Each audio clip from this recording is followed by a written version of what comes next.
ဒီနေ့တော့အလုပ်လေးနဲ့အားရနဲ့မြို့ပိတ်ထားစီနေဆိုပြီးတော့မှဒါပူတာယူတော့ခဲ့တယ်မြို့ပိတ်ထားနေရခဲ့ဘူးပေါ့နော်ကြောက်ရည်တန်းကနေပြီးတော့ရန်ကုန်ဘူတာရေးထိပဲဒါပတ်စီခဲ့ပါတယ်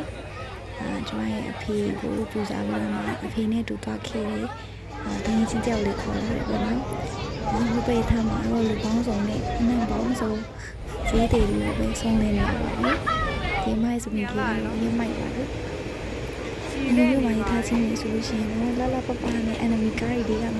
ရှုပ်ပြီးနေတွေ့ရမှာမဟုတ်ဘူးအင်းဒီနဲ့ရန်ကုန်ရဲ့ရထားသားမှာကစုံလေးနဲ့အများကြီးတွေ့ရမှာပေါ့နော်ဒါကျွန်တော်တို့ဘူတာကြီးကိုရောက်ရှိသွားပါပြီဘူတာကြီးပတ်စီပြီးတော့ပြန်ပြီးတော့ကြောက်တင်တွေပြန်ဆင်းတာဖြစ်ပါတယ်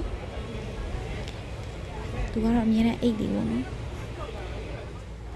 ရန်ကုန်ဘူတာကြီးကနေပြီးရောက်ရှာတော့ရှိခဏတည်းဖြစ်နေခဲ့ပါတယ်